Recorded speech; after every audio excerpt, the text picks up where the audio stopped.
आध्यात्मिकता में रुचि रही है। सेवा भाव भी आप में बचपन से ही रहा है। आप बचपन से ही पढ़ाई में भी बहुत होशियार थे और 16 साल की उम्र में ही आप एक स्कूल की प्राध्यापिका भी बन गई थी। उसी के थोड़े वर्षों के बाद आपका प्रजापिता ब्रह्मा कुमारी ईश्वरीय विश्वविद्यालय में आना हुआ और 1974 से आप विदेश की सेवाओं के निमित्त बने। जब विदेश की सेवाएं शुरू की थी तो आदरणीय दीदी जी का भी शुरू से ही वहाँ रोल रहा और 1996 से आप जर्मनी में रहते हुए अनेक देशों की आत्माओं को जगाने के निमित्त बने। पिछले 60 वर्षों से 100 से भी अधिक देशों में जा कर के आपने आध्यात्मिकता का झंडा लहराया और देश और विदेश दोनों तरफ ही हम देखते हैं कि दीदी जी अपनी सेवाएं देते रहते हैं। मैं समझती हूँ कोई भी ऐसा वर्ग नहीं होगा जो दीदी जी ने जहाँ सेवाएं ना दी हो अछूता रहा होगा। हर वर्ग की सेवाएं, और दीदी जी तो विदेश में तो सेवाएं दी ही दी, लेकिन भारत के जो हमारे त्योहार आदि हैं उनका भी बहुत अच्छी से, उनका जो आध्यात्मिक रहस्य है इतने अच्छे से एक एक बात बताते हैं। मैं समझती हूँ आप सबने भी वो सुना ही होगा। तो देश और विदेश दोनों का बहुत अच्छा समन्वय बना करके आदरणीय दीदी जी चलते रहे हैं। तो ऐसे प्रतिभा की धनी आदरणीय दीदी जी के लिए हम ज़्यादा क्या कहें, लेकिन मुरली शुरू करने से पहले दीदी जी ने यहाँ हम सबको बहुत से टाइटल दिए थे। बगीचे में भी ले गए और हीरा भी बना दिया है, बहुत से टाइटल दिए। उनके लिए मैं कुछ शब्द जरूर कहना चाहूँगी। दीदी जी कौन सा गुलाब दें आपको जो खुद गुले गुलस्तान बना दे। दीदी जी कौन सा गुलाब दें आपको जो आप खुद गुले गुलिस्तान बनाए।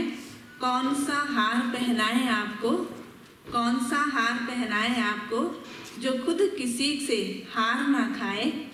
कौन सा हीरा दे आपको, कौन सा हीरा दे आपको, आप तो औरों को भी कोहिनूर हीरा बनाए। कितने गुणगान गाए हम आपके दीदी जी, कितने गुणगान गाए हम आपके दीदी जी, जिसके खुद खुदा गुण गाए, जिसके खुद गुना ईश्वर जो है वो गुणगान गाए। वर्तमान समय दीदी जी आप सब जानते हैं कि ज्ञान सरोवर का सारा जो कारोबार है वर्तमान समय वो भी संभालते हैं और विदेश में भी दीदी जी का भी आना जाना है, वहाँ भी सेवाएं देते हैं। तो दोनों सेवाएं, तो ऐसे आदरणीय दीदी जी से अभी हम उनके ही अनुभवी युक्त जीवन के और हमारे साकार माता पिता के पालना में ऐसे पले हुए रत्नों का उनका दर्शन मात्र से ही सब ब्राह्मणों का चेहरा खिल जाता है। तो अभी हम सब उनसे लाभ लेंगे। ओम शांति। दादा के मधुर माँ वाक्य सुने। बाबा ने हमको हमारी ही कहानी सुनाई। सुख धाम के वासी, परम धाम के, शांति धाम के वासी। और अभी तो फिर हम कहेंगे सारा सृष्टि चक्र का समय पार करके हम चोटी अथवा संगम पर, पुरुषोत्तम संगम युग पर खड़े हैं। बाबा तैयारी करा रहे हैं कि अब चलना है घर वापस, और चलना है तो पावन बन करके ही चलना है, ताकि फिर बाबा के साथ नहीं पर नैनों के नूर बन करके पलकों पर बिठाकर बाबा आत्माओं को ले जाए, यानी सम्मान से ले जाए। नैनों का नूर अति प्रिय होता है, तो हम परमात्मा प्यार के झूले में झूलते जाए, पश्चाताप से नहीं। तो अताप से वो आत्माएं जाती हैं जिन्होंने समय पर पुरुषार्थ नहीं किया, समझ होते हुए भी लापरवाह रहे, पता होते हुए भी समझा कर लेंगे, कर तो लेंगे, निश्चय तो है, परंतु निश्चित समय को नहीं पहचाना, और जब पहचाना तो टू लेट। इसलिए बाबा बार बार ध्यान खिंचवा रहे हैं। समय आपकी प्रतीक्षा कर रहा है, आप समय की नहीं करो। समय सिखाए वो कोई महानता नहीं है। समय से पहले पास हो जाए, पास विद ऑनर होकर के घर जाए। दूसरी बात ड्रामा की भी हमने कहा बाद में सुनाएंगे। कई आत्माओं को ये ड्रामा फिर से रिपीट होगा।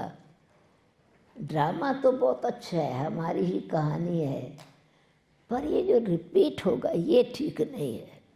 ये संकल्प चलता है कईयों का, ये क्यों चलता है भला, क्या कारण है? क्या कारण है जो हमको ड्रामा तो अच्छा लगता है पर ये रिपीट होना अच्छा नहीं लगता? सोचा आपने क्या कारण है? अरे सुख की दुनिया आने वाली है, हमको रिपीट होना अच्छा नहीं लगता। अभी अगर शुरुआत होगी तो सुख से ही शुरू होगी ना, तो रिपीट होना क्यों नहीं अच्छा लगता है? कारण ये है कि उल्टा चक्कर चलाते हैं।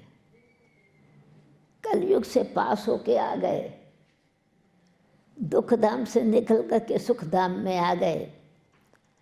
समय का ध्यान नहीं रहता है। समझते हैं मेरे इस पता नहीं पिछले जन्मों में तो क्या था मुझे मालूम नहीं, पर इस जन्म में जो थोड़ी घटनाएं हुई हैं उन्होंने बड़ा दुख दिया है, पश्चाताप हो रहा है, भूल हुई है तो मिटती नहीं है मन से। रिश्तेदार के साथ किसी के भी साथ थोड़ा अनबन हुई, वो नहीं होनी चाहिए थी। सामान को थोड़ा चोट लगती है कि मैंने ये भूल कैसे कर ली, या दूसरों ने मेरे साथ ऐसा व्यवहार किया, फिर वही सहन करना पड़ेगा। अभी आप सोचो, यही बात है ना, जो ऐसा सोचते हैं फिर वही जो अभी इस लाइफ में जो देखा है फिर वही देखना पड़ेगा। बात उठाओ, ऐसा सोच चलता है, फिर ये ना रिपीट होवे ना। अच्छा, तो क्वेश्चन है क्या नहीं रिपीट होवे वो अलग बात है। ये क्यों होता है कि हमको वो ना रिपीट होवे? हमने ड्रामा के महत्व को नहीं समझा है, राज को नहीं समझा है, तो अपने आप को भी नाराज होते हैं, अपने आप से भी दूसरों से भी नाराज होते हैं। पहली बात है कि ड्रामा है क्या? ड्रामा कौन बनाता है? ये ड्रामा किसने बनाया? बाबा ने तो बनाया नहीं है। किसने बनाया ड्रामा? ड्रामा का मतलब क्या होता है? ड्रामा का मतलब है एक्ट हो रही है, यानी कुछ उसमें एक्शन चल रहा है, कहानी एक्ट में आ रही है, स्टेज पर प्ले हो रहा है ना। आप कोई कहानी पढ़ के, ये तो भले कहानी ड्रामा की ही कहानी हो, आप कभी कहेंगे कि मैं ड्रामा देख के आया, स्टोरी पढ़ी मैंने, यही कहेंगे ना। पर वही स्टोरी जब एक्ट में ड्रामा करते हैं तो स्टोरी नहीं कहते, क्या कहते हैं? ड्रामा किया उन्होंने, एक्ट पे लाई ना। तो स्टोरी का मतलब हुआ सिर्फ पुस्तक तक है, और एक्ट का मतलब है एक्शन और एक्सप्रेशन में है, यानी एक्शन पे आई दूसरों के साथ उसका इंटरेक्शन भी चल रहा है, सिर्फ मेरा अकेला पार्ट नहीं है, उसमें दूसरों के साथ पार्ट प्ले करना हो। और उसमें जो पार्ट हमने प्ले किया, उसमें अगर एक कुशलता से पार्ट प्ले किया तो हीरो एक्टर कहलाता है। और आदि से लेके अंत तक पार्ट जिसका होता है उसको हीरो कहते हैं। शुरू से लेके पहले सीन से लेकर के लास्ट सीन तक जो पार्ट प्ले करे उसको ड्रामा का हीरो कहते हैं। तो अभी आप सोचो, ये ड्रामा किसने एक्ट किया, कौन आए शुरू से लेके? हम ही जो देवी देवता धर्म की आत्माएं थी ना, वो शुरू से आई। तो ड्रामा का मतलब, परम धाम में ड्रामा होता है, सूक्ष्म मतन में ड्रामा होता है।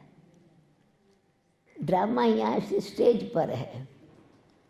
आत्माएं जब कर्म क्षेत्र पर आती हैं, कर्म इंद्रियों द्वारा पार्ट बजाती हैं, तो ड्रामा रंगमंच अथवा एक्शन या वाणी यहाँ होती है।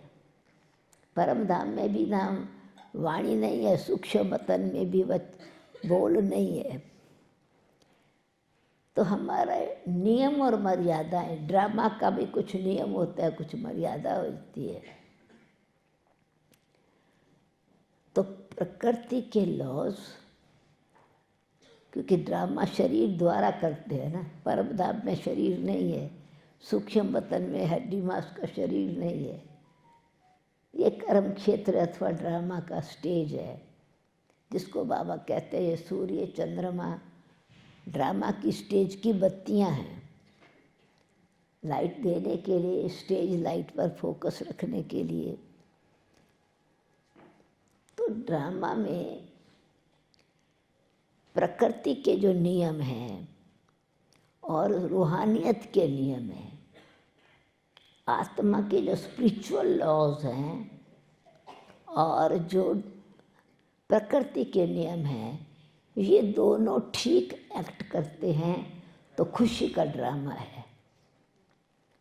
और ड्रामा का मतलब, बाबा जब रिपीट कहते हैं तो एक्चुअली प्रकृति में भी आपको कोई चीज़ ऐसी है ध्यान में जो रिपीट ना होती हो। अपनी दिनचर्या में भी देखो, रोज़ की कहानी में भी देखो, कोई चीज़ ऐसी है जो रिपीट ना होती हो। रोज़ सब हम जो भी कोई जन्मता है मरेगा ज़रूर, फिर जन्म लेगा, राइट। चलो वो लंबी जो मकान हमने बनाया 100 साल के बाद पुराना हो जाएगा, समय आएगा फिर तोड़ना होगा।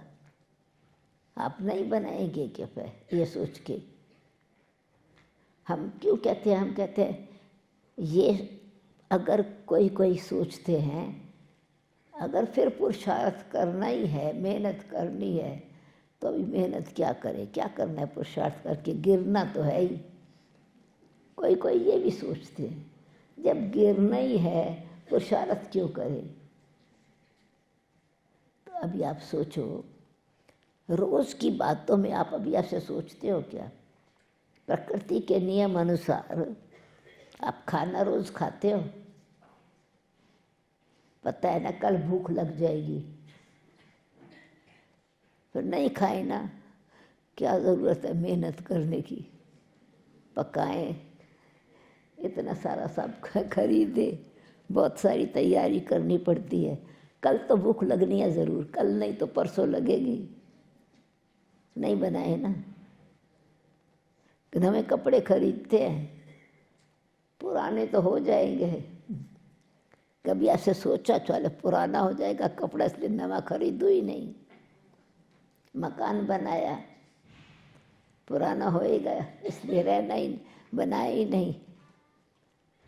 हमारे घर में चलो बच्चे ने जन्म लिया, मर तो जाएगा कभी भी, 100 साल के बाद मरे, 50 साल के बाद या 80 साल के बाद मरे। मेहनत करते हैं, पढ़ाई पढ़ाएंगे, सब कुछ तो जबकि फाइनल पता ही है, रोज रात को सोते हैं, अरे क्या करने सो के, सवेरे तो उठना ही है ना। सोने की जरूरत क्या, सवेरे तो उठना ही है, क्यों सोते हो। तो प्रकृति के नियम में हर चीज, वही सूर्य रोज चढ़ जाता है और छिप जाता है, फिर कल वही सूर्य होएगा ना। उस सूर्य की रोशनी आज यहाँ है, कल ऑस्ट्रेलिया में होगी, परसों कोई और देश में होगी, फिर हमारे पास फिर भारत में वही सूर्य उदय होगा। तो जब प्रकृति के नियम को देखे तो हर चीज रिपीट होती है, और समय का भी पता है कि अच्छा कोई भी चीज़ है, कोई अच्छी चलने वाली चीज़ ज़्यादा समय चलेगी, साधारण होगा थोड़ा कम समय चलेगी। तो हम ये जो क्या ये समझते हैं कि फिर आएगा, तो एक चीज़ मिस होती है उसमें, वो ये समझते हैं पता नहीं जो आज दुख हुआ ना, वो पता नहीं कल फिर होने वाला है। अभी 5000 साल के बाद आप जो भी कुछ कर रहे हैं, जैसे इसका समय का सीन याद रहा, क्योंकि सुख मिल रहा है इसलिए दुख याद रहा। सुख मिला है तो दुख की फीलिंग ज़्यादा आती है, कंट्रास्ट है। परंतु जिस प्रकार की कोई परिस्थिति होती है, उससे उसके रिजल्ट में जो हम सीख लेते हैं, आत्मा के अंदर अनुभव बढ़ जाता है। शरीर आत्मा ने कोई किसी जिस प्रकार से किसी एग्ज़ाम में कोई एक बार किस सब्जेक्ट में, मानो आप ड्राइविंग सीख रहे हो, आपने एक भूल की, फेल हो गए, दूसरे बारी वो भूल करेंगे? वो कभी नहीं भूलेगा जिन्होंने ड्राइविंग या एक कोई भी बात एग्ज़ाम में एक क्वेश्चन राइट नहीं लिखा, रियलाइज़ किया, ज़िंदगी भर नहीं भूलेगा, वो क्वेश्चन याद रहेगा। तो अगर हमारे जीवन में किसी भी प्रकार की कोई परिस्थिति आई भी है, तो उसने कुछ सिखाया है, ये भावना नहीं रहती ना, इसलिए दुख को अंदर समा के रखते हैं। और दूसरी बात यह है कि सिर्फ वो एक सीन याद रखते हैं ड्रामा का, सारी कहानी के साथ कनेक्शन नहीं रखते। एक सीन दुख का अगर याद रखा, परंतु ये दुख किस कर्म के हिसाब से हुआ, उसका ज्ञान न होने के कारण हम आत्माएं दुखी होती हैं। परंतु अभी रिपीट 5000 साल के बाद मकान 100 साल के बाद पुराना होगा, इसलिए बनाओ भी नहीं, पर 5000 साल तक तो सुखी रहेंगे ना। आज बाबा ने कहा 3 युग तो तुम सुखी रहोगे ना, और चौथे युग में थोड़ा जो दुख देखा उसके कारण सारे कल्प का सुख गंवा दो। पुरुषार्थ नहीं करो तो सारे कल्प का सुख खत्म हो जाएगा ना। तो ये समझदारी है क्या? वो एक लास्ट जन्म का कोई कर्म के हिसाब किताब के कारण जो 2500 साल स्वर्ग का राजभाग मिलना है, तन का कोई रोग नहीं होगा, मन में कोई अशांति नहीं होगी, धन की कोई कमी नहीं होगी, जहाँ श्री लक्ष्मी नारायण राज करते हो, देवताई दुनिया हो, करप्शन तो वहाँ है ही नहीं, सुख का राज है। तो एक बात के कारण अपना सुख का राज गंवा देवे, एक बात के कारण अपने परमात्मा से संबंध का जो आनंद मिल रहा है वो न लेवे, तो क्या हुआ?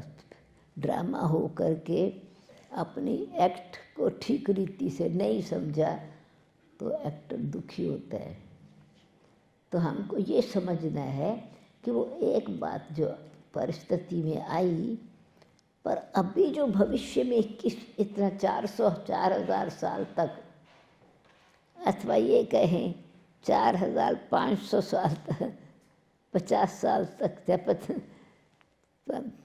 5,000 नहीं तो 5,000 साल में एक जन्म की कहानी के कारण अपनी सुख की कहानी को क्यों ख़त्म कर दूं?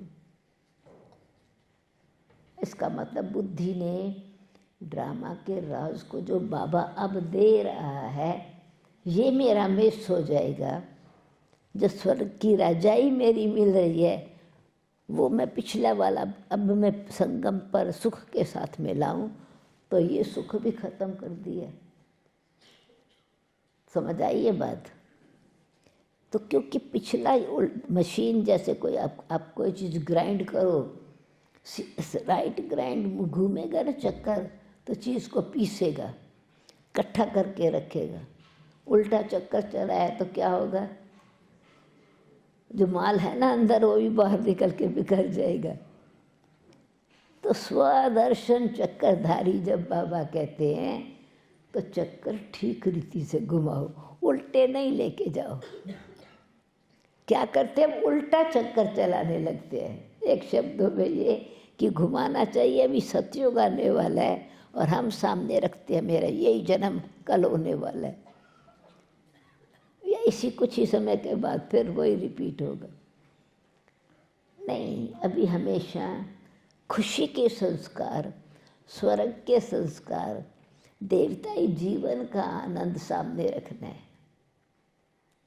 तो हम दुख के संस्कार को याद रख करके दुख जो लिया वो सुख में मिक्स कर रहे हैं, तो अभी का सुख भी सुख नहीं लगता है। संशय से बुद्धि जो है वो ब्लॉक हो जाती है। तो मैं अपना भविष्य के लिए आप पे ही रास्ता ब्लॉक कर रहा हूँ। जो सतयुगी बादशाही प्राप्त होने वाली है, उसको मैं अब गंवा रहा हूँ, तो मैं गंवाऊँ क्यों? तो इसीलिए स्वदर्शन चक्रधारी का मतलब ठीक तरह से चक्कर चलाएं, ताकि हमारे अंदर चाहे संशय है, चाहे अज्ञानता है, चाहे पश्चाताप है, चाहे कोई मेरे संस्कार कड़े हैं, उसके कारण मैं आगे का पुरुषार्थ नहीं करूं। ये मैं अपना मित्र नहीं हूँ, मैं अपना शत्रु बन रहा हूँ। ज्ञान को अच्छी तरह से समझेंगे तो अपना ही मित्र बन के अपने आप को सारे रहस्य को समझा के आगे बढ़ेंगे। तभी बाबा ने कहा कि सिर्फ तुम बच्चे ही आदि मध्य और अंत के राज को जानते हो, और तुम ही पिता परमात्मा को जानते हो, क्योंकि बाबा यही मुख्य ज्ञान देता है, रचता और रचना का। और उसको ठीक रीति से समझेंगे तो ड्रामा का आनंद का अनुभव होगा बाबा से। नहीं तो अंदर रस अमृत मिल रहा है, उसमें एक बूंद जहर की डाल दी तो मटका अमृत का भी जहर बन जाता है ना। तो एक बूंद संशय की डाली या मिसअंडरस्टैंडिंग की डाली, तो जो भविष्य पद सदा तन भी सुखी है, मन भी सुखी है, संबंध भी सुखी है, धन भी सुखी है, सब कुछ परिवार में आनंद ही आनंद है, उसका अंत क्यों कर दूं? तो अपने अंदर बाबा ने कहा दुख के संस्कार को याद भी नहीं करो, दुख का अनुभव भी नहीं करो, सुख के सागर के बच्चे हो, सदा खुशी के झूले में क्या अतीन्द्रिय सुख के झूले में झूलो। एक बारी बाबा के कमरे में, साकार बाबा के पास छोटा सा ग्रुप कमरे में था। कमरा ही छोटा था उस समय। तो आज तो बाबा का रूम पांडव वन में 3 कमरे मिला के एक कमरा बना हुआ है। बाबा का रूम, उसके बाद फ्रूट का और सामान रहता था, और फिर बाबा का बाथरूम था। तो 3 जो थे उसका एक कमरा आज बाबा का कमरा कहलाता है। बाबा का कमरा तो इतना ही था, एक दरवाजे से जहाँ वो कुर्सी रखी हुई है वो वहाँ से दरवाजे तक इतना ही कमरा था। तो बैठते थे तो थोड़े ही बैठ सकते थे, और उस समय तो छोटा परिवार था कभी बाबा के पास जाओ मधुबन में कमरे में, देखो बाबा क्या कर रहे हैं, तो ऑटोमेटिकली वहाँ जाके बैठ जाते थे। तो हमने ऐसे झांक के देखा कि बाबा क्या कर रहे हैं। बाबा ने देखा, आओ बच्ची आओ। तो मैंने थोड़ा सोचा कि अब बैठने की जगह तो है नहीं, कमरा तो फुल है, तो थोड़ा संकोच किया, कहाँ बैठूंगी। बाबा समझ गए, कहा बच्ची यहाँ बैठो। बाबा का बेड था जो अब भी है, तो बाबा ने इशारा दिया यहाँ बैठो। मुझे लगा बाबा तो नीचे बैठे हैं, हमेशा बाबा उसी गद्दी पर ही बैठते थे, और मैं ऊपर चढ़ के बैठूँ, ये तो अच्छा नहीं है। बाबा ने कहा बच्ची बैठो, संकल्प कुछ नहीं चला। तो मुझे याद कराया बाबा ने, जैसे सोमान भाई बाबा है मेरा। मामा के पास भी घर में हम सोफे पर चढ़ के बैठते हैं, और वो माँ बाप कोई ना कोई काम धरती पर करते हैं बैठ के। तो मैं हिम्मत रख करके फिर बाबा ने उत्साह दिलाया, आधी खड़ी आधी बैठी। बहुत अच्छी चिट चैट चल रही थी ज्ञान की। कोई प्रश्न पूछता था, बाबा जवाब देते थे, फिर कोई प्रश्न पूछते थे। तो किसी ने प्रश्न पूछा, बाबा जब अंत का समय होगा, आप सबको घर लेके जाएंगे, बाबा ले जाएंगे वापस, तो कोई पश्चाताप से जाएगा, कोई पुण्य कर्म की कमाई के हिसाब से स्वमान से जाएगा। फिर धुलाई तो उनकी हो गई, वो साफ तो हो गई ना, उनका माफ तो हो गया ना जो भी उन्होंने कर्म किया था, चाहे पश्चाताप से किया, चाहे रियलाइज करके किया, चाहे बाबा की दृष्टि से अंतर समझ में आया, अंदर से माफ़ी भी मांगी। वो स्वर्ग में आ जाने चाहिए ना, वो भी तो सुख देखे ना स्वर्ग का। तो बाबा ने मेरी तरफ देख के कहा, बच्ची जवाब देगी आपके प्रश्न का, उत्तर बच्ची देगी। मैंने कहा बाबा प्रश्न तो आपसे पूछा है, तो आप जवाब देना ना। फिर भी बाबा ने बड़े प्यार से कहा, बच्ची बाबा कहते हैं कि मेरी बच्ची प्रश्न का जवाब देगी। एक तरफ से तो ये डायरेक्शन भी था, तो दूसरा बाबा का निश्चय, या बाबा हमको कुछ और सिखाना चाहते हैं, हिम्मत दिलाई। तो संकोच तो था मुझे, ये बाबा के सामने मैं कैसे ज्ञान सुनाऊंगी। बीच में भी बाबा की ट्रेनिंग तो बहुत अच्छी थी मधुबन की, तो इसमें फिर थोड़ा बताया। उस दिन धोबी घाट था, तो बाबा अपने आप ही, जब कपड़े धुलाई होते थे, पर्दे हैं, बिस्तरों के कवर हैं, मोटे कपड़े, तो भाई धुलाई करते थे।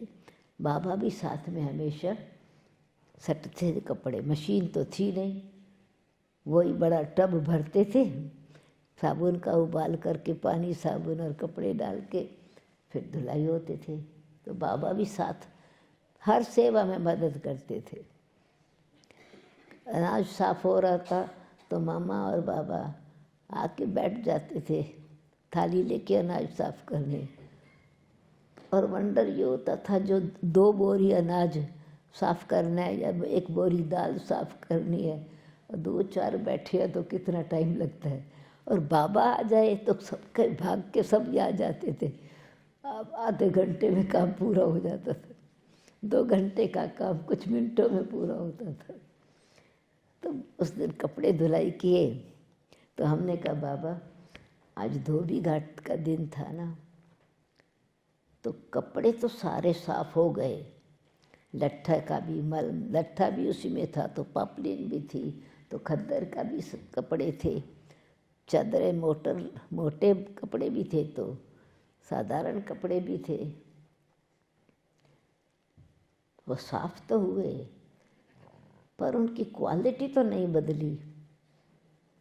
तो आप हमको न केवल साफ स्वच्छ बना रहे हो, स्वच्छ भी बना रहे हो, शुद्ध भी बना रहे हो, पवित्र भी बना रहे हो, और पावन भी बना रहे हो।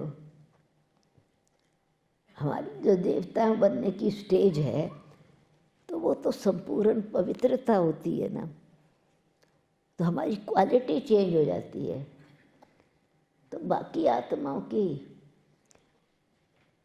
संस्कार जो हैं वो यानी पश्चाताप से उन्होंने किए, तो क्वालिटी तो उनकी नहीं चेंज हुई। बाबा ने कहा कौन सा संस्कार है जो फिर जिसके कारण वो नहीं जाते, क्वालिटी चेंज नहीं हुई। पर और कौन सा संस्कार है जिसके कारण स्वर्ग के लिए पुरुषार्थ नहीं करते। तो हमने कहा बाबा पवित्रता का ही संस्कार होगा।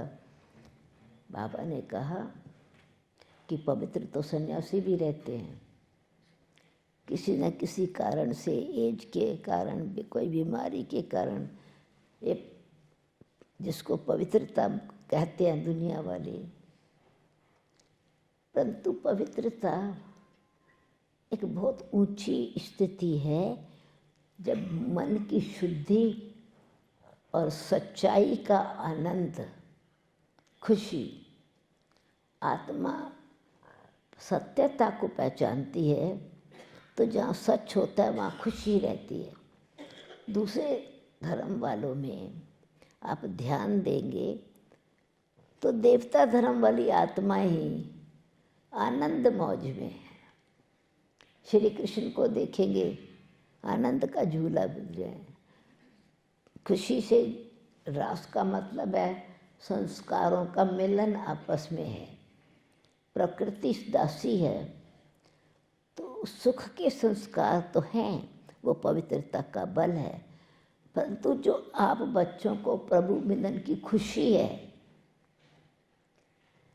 वो मनुष्य आत्मा को अंते मति सागति, वो खुशी से नहीं जाते, पश्चाताप से जाते। तुमको जो बाबा के मिलन की खुशी है, तो बाबा के साथ बाबा के मिलने वाले वर्षे की खुशी है, ये चेक करना है। परमात्मा पिता तो सबका है, पर बालक होते मालिक कितने बने और बाप की मलकियत के संस्कार लेके गए, तो उस हिसाब से अभी बाबा की श्रीमत पर चलकर श्रेष्ठ कर्म करने का संस्कार जो आपके अंदर पड़ा, उन आत्माओं को नया संस्कार सुख श्रेष्ठ कर्म का तो नहीं पड़ा ना।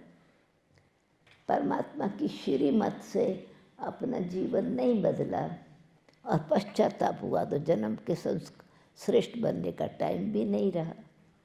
इसीलिए तुम्हारे को जो एक्स्ट्रा बच्चों को जो बोनस मिलता है, वो समय से पहले ही जिन बच्चों ने अपने जीवन को ऐसा शुद्ध तो बनाते हैं, भगत भी बना रखते हैं शुद्धि, पर वो जो पवित्रता की श्रेष्ठता है, जो वास्तव में दृष्टि में, वृत्ति में, विचार में, व्यवहार में, वो अंदर का जो अतीन्द्रिय सुख जिन्होंने अनुभव किया है, वो उस संस्कार से सुख की दुनिया में जाते हैं। आनंद का झूला जो इस समय झूल लेते हैं, उस संस्कार से वो सतयुग में जाते हैं। पश्चाताप से संस्कार खुशी का नहीं है, तो फिर प्रकृति में भी जब दुख की दुनिया शुरू होती है तब थोड़ा सुख मिलता है, पर सतयुग वाला सुख, सच्चा सुख नहीं मिलता। तो सच्चा सुख जिन्होंने इस वक्त जो सुख अनुभव किया है, परमात्मा मिलन का सुख, वो आत्माओं ने भगवान को पहचाना, पश्चाताप से पहचाना, आपने संबंध से पहचाना, तो परमात्मा के संबंध का सुख। दूसरा ज्ञान से बुद्धि का नेत्र खुलने का सुख। तीसरा जो है श्रेष्ठ कर्म का सुख, वो आप इस समय जमा करते हो। उनको जमा करने का ना समझ है और ना टाइम है, तो इसलिए अब भी जितना भी टाइम बचा हुआ है वो कमाई जमा करेंगे तो खाएंगे ना। इस समय इंश्योर करेंगे तो भविष्य में श्योर ही सच्चा ही वो प्रारब्ध मिलेगी ज़रूर। ऐसे ही बाबा के साथ बाबा हर समय उत्साह उमंगी दिलाते थे, आत्मा में हिम्मत भरते थे, लगन में कैसे मगन रहे आत्मा। तो बाबा खुद भी प्रैक्टिकल में विचार कैसे मंथन, सागर तो बाबा दे रहे सब कुछ, पर बाबा ने जो भी बाबा ने सुनाया, चाहे बाबा ने चाहे मामा ने, अपने जीवन में उसको उतारा, अनुभव किया, और अनुभव की शक्ति ही फिर दूसरी आत्माओं को अनुभवी बनाती है। तो जो बाबा की शिक्षाएं हैं, अभी भी समय है, जितना भी समय है, सच्चाई से, सच्चे दिल से, निश्चय से, लगन से, प्यार से, बेहद के वैराग्य से जो अब पुरुषार्थ कर सकते हैं, करेंगे तो नेचुरली हमारा ड्रामा में उसका रिवार्ड मिलेगा। और जितनी जितनी वृत्ति की, दृष्टि की, विचार की, व्यवहार और संस्कार में पवित्रता भरी होगी, उस हिसाब से प्रारब्ध मिलेगी। अच्छा, ये ड्रामा की बात आज सवेरे थी, तो आप लोगों को कुछ पूछना, किसी को है, किसी का कोई क्वेश्चन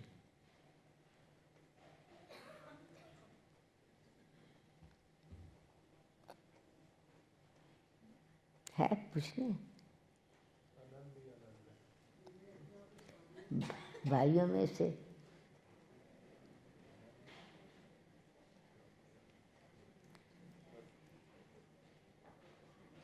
संकोच कर रहे हैं, ऐसे क्या?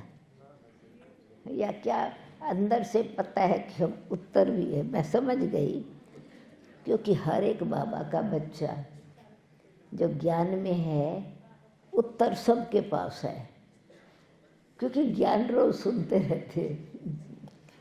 यानी हमको पता है, हम प्रश्न पूछ रहे हैं, हमको ये भी पता है बाबा ने जवाब दिया है, राइट। परंतु फिर बाबा ये भी फिर ध्यान दिलाते कि बच्चों को समझ तो है, समझ है भी सही, पर समझदार को समय पर जो खजाना मिला हुआ है उसको व्यवहार में लाएंगे तो संस्कार बनेगा ना, खाली समझ तक नहीं। समझ जो शक्ति है, और बाबा ने जो ये ज्ञान के नुक्ते कहें अथवा बीज दिए हैं, उनको अगर प्रैक्टिकल में यूज़ करते हैं लाइफ में, तो वही संस्कार बना के ले जाते हैं सतयुग में अपने साथ। जैसे बाबा ने आज कहा कि पवित्र भी बनना है, दैवी गुण की धारणा भी जरूर चाहिए, योगी भी बन के जाना है। तो चारों ही सब्जेक्ट्स का झूला जिन्होंने इस समय झूला, चारों ही सब्जेक्ट का बैलेंस, वही मनुष्य देवता बनेंगे ना। परसों बाबा ने कहा था कि 4 हाथ वाला कोई मनुष्य होता थोड़ा ही है। कोई विष्णु जी के 4 हाथ दिखाए हैं तो कोई ऐसा होता थोड़ी है मन, या कोई हाथी के सिर वाला, या घोड़े के सिर वाला, या कोई जो भी चित्र बनाए हैं, कुछ मतलब है उसके पीछे। वो तो आर्टिस्ट की भाषा है।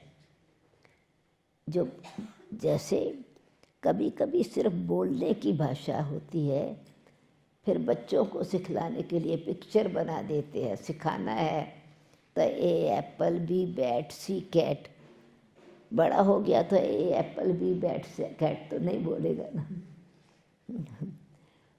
जितना जितना समझ आगे आ गई, वो आ गई तो उसका अर्थ समझा कि क्योंकि उसी शब्द को रिपीट करना है और पिक्चर सामने है, तो उसका वो शब्द याद रहता है। फिर आज भी 50 साल के बाद या 60 साल के बाद जिन्होंने ये पढ़ा है एप्पल, बी बैट, सी कैट, भूला नहीं है।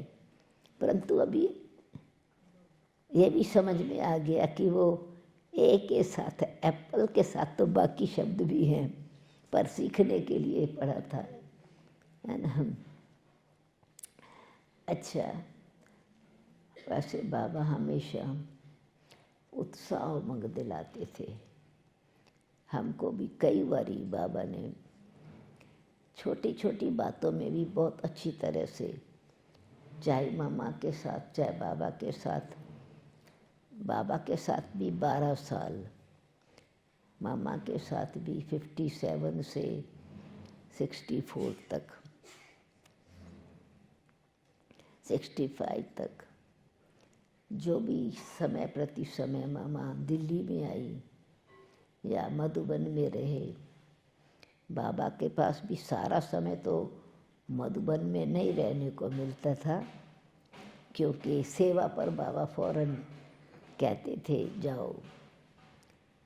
तो दिल्ली से बाबा ने हमको जयपुर में भेजा था।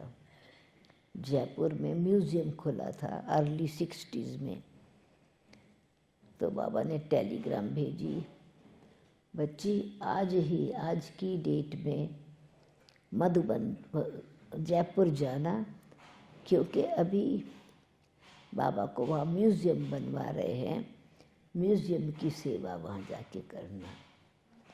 तो फौरन गए मधुबन में। तो जयपुर में बाबा ने फिर कैसे सेवा करनी है, बहुत अच्छी अच्छी बातें सिखाई। तो खास करके वहाँ की सेवा, जैसे राजस्थान है तो एम यही होता था, जो अभी राजधानी के जो राजा की फैमिली वाले हैं, राजा तो नहीं रहे, परंतु फिर भी अपने आप को वहाँ के राजकुमार को महाराज कहते, राजा को राजा ही कहते। तो उनको उनकी सेवा या वहाँ की गवर्नमेंट की सेवा, तो बाबा बताते थे कि अगर निमंत्रण दो तो कैसे पत्र लिखो, और अगर राजा को बुलाया है, आते हैं तो क्या सिखाओ। तो बाबा ने कोई राजा आए भी सही, अभी वो राजाई तो नहीं रही, परंतु फिर भी नशा तो बराबर था, ऑफिशियल इनविटेशन तो भेजना पड़ता था। तो बाबा ने लिखा, बच्ची जैसे चित्रों पर समझाते हैं तो पहले परमात्मा का परिचय, आत्मा का परिचय देते हैं, पर राजधानी का हो, कोई राजघराने का हो, तो उसको सीढ़ी के चित्र के सामने लेके जाओ पहले, और उसको बताओ कि देखो ये राजपद कहाँ से शुरू हुआ था, और सतयुग के जो राजाएं थे उनकी राजधानी कैसी थी, कैसे डबल सिर ताज थे, सुख की दुनिया थी, यथा राजा रानी तथा प्रजा, राम राजा राम प्रजा, राम शाहूकार है, स्वधर्म में टिकी हुई आत्माएं थी, बसे जी, है ना। तो जैसा राजा वैसा प्रजा, सुख की दुनिया थी। फिर कैसे सतयुग से लेकर के डबल ताजधारी से द्वापर में राजा सिंगल ताज वाले रह गए, पवित्रता अलग हो चीज़ हो गई, राजा ही अलग हो गई, तो शक्ति तो अधूरी रह गई ना।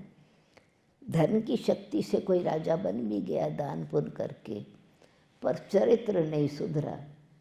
परमात्मा जो राजा बनाते हैं वो चरित्र इतना ऊंचा बनता है कि उनके चित्र पूजे जाते हैं, और चित्र से भी पवित्र बनने की शक्ति मिलती है। तो अंतर है, सतयुग के राजाई, डबल ताजधारी राजाई लेनी है तो कौन सी आत्मा में शक्ति चाहिए। सिंगल ताज वाले राजा बनते हैं तो धन दिया तो धन से धन वाली संपत्ति वाली ताज मिल गया, पर पूजनीय मूर्त राजाएं, उन राजाओं को जो द्वापर कलयुग के राजाएं हैं, वो अपने घर में सतयुग वालों के मंदिर बनाते हैं। राजाओं के राजा श्री लक्ष्मी नारायण बनते हैं, और वो बाकी वाले राजाएं फिर एक जन्म की राजाई या 2 जन्म की राजाई भले प्राप्त करें, पर चरित्र निर्माण नहीं होता है, जीवन सदा सुखी नहीं रहता है। और कलयुग में तो आके ताज भी नहीं रहता, मोहताज बन जाते हैं। तो ये भी पर्स मिलता है, मतलब ब्रिटिश गवर्नमेंट के समय वो राजाई का टाइटल भी हटा दिया था। तो राजघराने के हैं परंतु राजा नहीं हैं। तो अभी भगवान फिर से कैसे डबल सिर ताज राजाए, तो आप देखो आप कहाँ से चले हो और फिर वही डबल ताजधारी राजा बनना है, तो आपको किसको याद करना है, कौन सी आत्मा के अंदर वो संस्कार भरने हैं, फिर आत्मा का ज्ञान दो। तो बाबा की, और फिर या कभी ये भी एक बारी लिखा लक्ष्मी नारायण के चित्र में, यानी वहाँ उस समय बाबा का चित्र नहीं था, ब्रह्मा बाबा का फोटो तो बाद में रखना शुरू किए। वो तो 76 या 77 में ये बाबा का चित्र समझो बना। तो फिर बहुत अचानक 5000 चित्र छपे थे लंदन में, और फिर इतने सारे चित्र एक प्रिंटिंग प्रेस वाले ने वो छाप के दिए थे। उनका प्रिंटिंग प्रेस था, तो अब इतने सारे बाबा के चित्र हमको याद है। दिल्ली में मेला लगा था लाल किले मैदान में, उस समय हम सूटकेस भर के चित्र लेकर के आए थे। फिर ज्ञान सरोवर बना तो उसमें हर एक कमरे में बाबा के चित्र लगे, और फिर बाबा का कमरा भी बनना शुरू हुआ। उससे पहले सेंटर ही था, पर बाबा ब्रह्मा बाबा के चित्र नहीं था। तो बाबा ने लिख के भेजा, बच्ची जो लक्ष्मी नारायण के ये जो चित्र है तुम एग्जीबिशन समझाते हो या म्यूज़ियम बनाया है, तो योग में इनकी जो नयन चैन है चित्र में भी, उसमें से उनकी दृष्टि से क्या महसूस होता है, उनकी मुस्कुराहट, चित्र से आपको कौन सा चरित्र महसूस होता है, वो समझो हमको ऐसा चित्र ऐसा बनना है। तो योग शिव बाबा सो याद शिव बाबा को करना है, पर जीवन कैसा बनाना है, ऐसा जीवन बनाना है। मनुष्य देवता बनना है तो उन जैसा ही चित्र हो, उन जैसा ही चरित्र हो, और खुशी के संस्कार हो। जैसे वो बताया था ना कि सतयुग में जाने वाली आत्माएं अंदर सुख और खुशी के संस्कार से ही सुख की दुनिया में जाते हैं, संस्कार से जाते हैं। तो ये बाबा ने ये भी एक बार ये भी लिख के भेजा कि जो तुम एग्जीबिशन समझाती हो, नहीं कोर्स कराते हो, तो कोर्स लिख करके भेजो, पहला लेसन क्या समझाती हो। हमने लिख के भेजा। नलनी बहन उस समय बाबा के पास थी, तो उसने पढ़ के सुनाया। फिर बाबा करेक्शन करते थे, कुछ ना कुछ बता, इस बात पर ध्यान दो, इस बात पर फेमस, उनको अच्छी तरह से गहराई से समझाओ। या फिर एक बारी हर चीज़ लौकिक में अलौकिक कैसे सोच कैसे होने चाहिए, गहराई में कैसे जाना चाहिए, विचार सागर मंथन कैसे करना चाहिए। पहले जब मधुबन में जाते थे तो बाबा खुद दिखाते थे। मकान छोटा था, पर छोटे मकान में भी स्टॉक कहाँ पर है, बच्चे सोते कहाँ पर हैं। एक ही कमरा था जिसमें काफ़ी जो बुज़ुर्ग थे उनको सोने की जगह थी, बाकी तो कमरे छोटा ही, तो ज़मीन पर ही सोते थे। खैर, तो अभी जहाँ पर किचन है नीचे भंडारा, वहाँ पर गऊएँ थी। तो बाबा दिखाने के लिए ले गए, तो कहा 2 गऊएँ थी वहाँ पर। तो एक गऊ बैठी थी, एक खड़ी थी। तो बाबा ने वो जो बैठी थी गऊ, उसको देख के कहा, जो बच्चा संभालता था एक भाई, छोटा भाई बड़े भाई के साथ संभालता था, ये जो अपना पांडव भवन वाला शिव बालक है, शिव कुमार भाई, वो तो उस समय 11 साल का था, पर बड़े भाई को मदद करता था।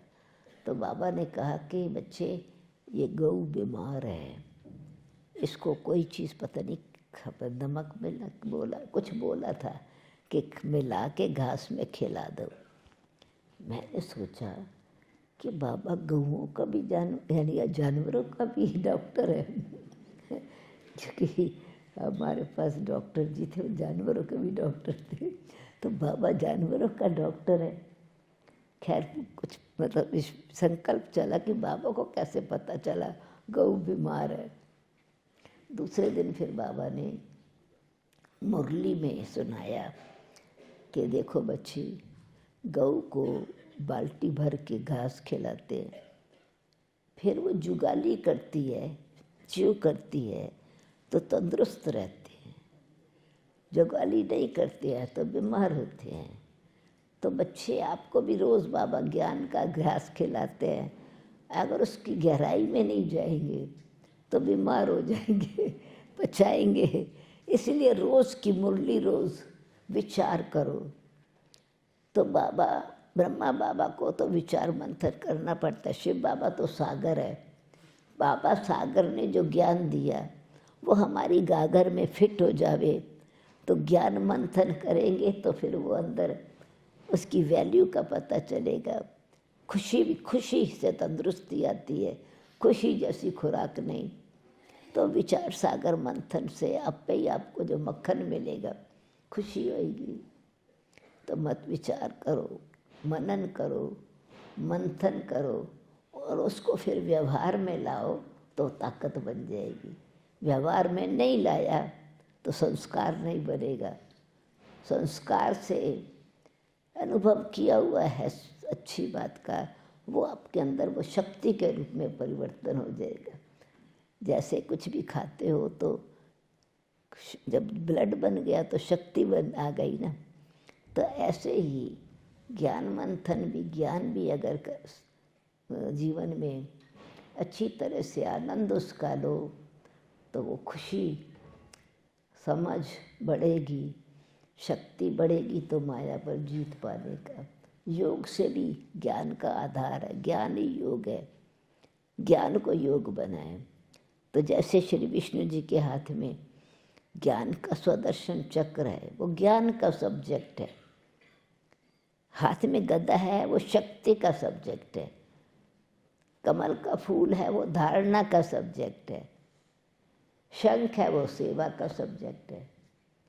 चारों ही सब्जेक्ट का बैलेंस अगर है तो ब्लिसफुल है। अगर एक ही रस्सी का, हाँ योगी है पर योग लगता नहीं है, मेहनत कर रहे हैं तो लगता है जैसे कि एक ही रस्सी को झूल करके बेचारा परेशान हो रहा है। झूलना तो चाहिए, नहीं तो कोई दूसरा देखेगा समझेगा फांसी पर लटका है क्या। मेहनत लग कर, बहुत मेहनत है, पर मैं तो इनको ही, जब मेहनत लगती है योग की तो मेरे को क्या मिलेगा। इसलिए दो झूला लो, दो रस्सी है तो झूला है, बन सकता है। आराम से भी नहीं, पर नहीं बैठ सकेंगे, पर झूलेंगे तो सही।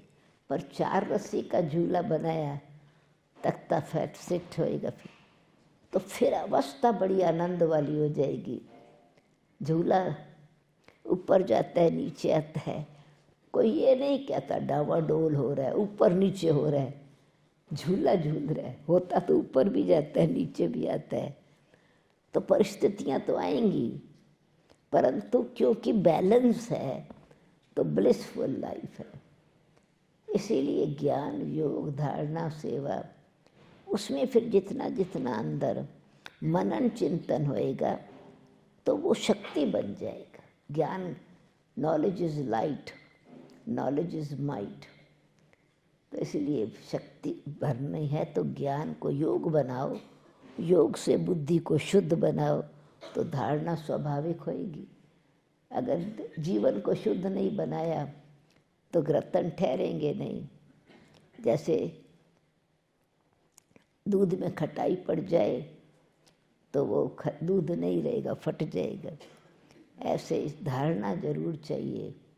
और जीवन से फिर सेवा, जो भी बोलेंगे, जो भी विचार करेंगे, जीवन श्रेष्ठ बन जाएगा। तो इसीलिए चारों ही सब्जेक्ट की बात, लौकिक को अलौकिक परिवर्तन करने की बात, उत्साह दिलाने की बात, एक दिन हम शाम की क्लास में अनुभव सुना रहे थे, क्योंकि बाबा को आके जब एग्जीबिशन समझाते थे तो बाबा पूछते थे आज क्या समझाया, कौन सा प्रश्न उन्होंने पूछा, तुमने क्या जवाब दिया। दूसरे दिन फिर बाबा मुरली में समझाते थे कैसे समझाना चाहिए। एक दिन अनुभव सुना रहे थे तो मुझे लगा कि बाबा, हिस्ट्री हॉल बन गया था तब तक, ऐसे लगा बाबा खड़ाऊँ डालते थे लकड़ी की, तो पता चलता था कि बाबा भी आए हैं। तो मैंने बंद किया बोलना, समझा रही थी, बताती थी क्वेश्चन क्या पूछा हमने, क्या जवाब दिया। तो बाबा तो अंदर आए नहीं। मैं फिर कंटिन्यू किया, फिर बाबा अंदर आए। बाबा बाहर खड़े थे, ये तो मुझे मालूम ही नहीं था। का ज्ञान बुलबुल क्या गीत गा रही थी, बहुत अच्छा गीत गा रही थी। तो उत्साह बाबा हमेशा बढ़ाते थे। विदेश जाने का कोई प्रोग्राम नहीं था। लास्ट में जब मैं 68 नवंबर को मधुबन में आई, जल्दी जल्दी आना होता था, तो बाबा ने, मैं हिस्ट्री हॉल में आके बैठी, बाबा ने कहा मेरा महारथी चाइल्ड आया है, माई रूहे गुलाब बच्ची आई है, आओ बच्ची आओ आगे आके बैठो। तो मैंने कहा बाबा मुरली तो पूरी होती है, क्योंकि मैं देर से आई थी ट्रेन। नहीं आओ बच्ची, मैं आगे बैठी। बहुत सारे वरदान दिए, ये बच्ची विदेश जाएगी, देश विदेश की अनेकों की सेवा करेगी। विदेश क्या होता है ये तो मालूम ही नहीं था, अभी समझ में आता है कि कोई, पहले तो 2-4 देश ही समझे होते थे, मेन कंट्री, पर इतने सारे देश। तो कैसे बाबा ने वरदान दे करके, बाबा को मालूम था, जन्म पत्री बाबा जानते, तो बाबा की प्रेरणा से ही प्रैक्टिकल में विदेश सेवा। तो हर कर्तव्य बाबा अपने आप करण करवान हर कराते हैं, सफल होता है। समय श्वास टाइम के हिसाब से अब पूरा करती हूँ। ओम शांति। दो लफ्ज़ है भान और अभिमान, दीदी दो लफ्ज़ देह भान और देह अभिमान, डिफरेंस बता दो। जा देह भान और देह अभिमान। देखो, भान जो है, 2 शब्द 2 मिनट के बाद, भान लड़की हूँ, लड़का हूँ, मोटा हूँ, पतला हूँ, ये भान है। शरीर का जो हमारी आइडेंटिटी है वो भान होता है। गोरा हूँ या काला हूँ, कंपैरिजन होती है। तो फिर अगर नहीं अपने पसंद का है, मोटा है तो बार बार कहता रहेगा बड़ा मोटा हूँ, पतला है तो थोड़ा दूसरा रूप होगा, बीमार हूँ है तो सच बात, पर उसका भान, उसका इम्प्रेशन समझो हमेशा बुद्धि में रहता है। और अभिमान, अपनी जो विशेषता है उसमें, उसको विशेषता को दूसरे पर महसूस कराए कि जो मेरी विशेषता है वो विशेष है, उसका थोड़ा नशा, और उसी अथॉरिटी से दूसरे को मनवाना कि जो मैं कह रहा हूँ ना वो सच है। इम्प्रेशन। और दूसरी बात क्या है कि अपनी इन्फ्लुएंस जिसको कहते हैं, अभिमान से कंपैरिजन होती है, कंपटीशन होता है, और अधैर्यता आती है। अभी मेरी बात मान, अभी मेरी बात मान। अभिमान दूसरे को मान नहीं देता पर मनवाता है अपनी बात। और अहंकार है अपनी विशेषता को आगे रखना और दूसरे के अवगुण से उनको नीचा दिखाना, अपने गुण से दूसरे का अवगुण तोलना। तो अहंकार दूसरे को आगे नहीं बढ़ाता अहंकार जो है वो शो ज़्यादा करता है, अथवा ये कहें अपने अंदर कोई ना कोई कमी के कारण प्रभाव जो डालता है। तो अहंकार सूक्ष्म है बहुत, सब चीज़ मेरे अंडर हुए, सब मेरे कंट्रोल में रहें, सब मेरी अथॉरिटी से को मान के काम करें, तो उसका एम्बॉडीमेंट में ना सुख नहीं देने वाला होता, वे स्वार्थी होता है। अहंकार स्वार्थी बनाता है, परमार्थी नहीं बनाता। तो इसीलिए गुणों का भी अहंकार हो जाता है।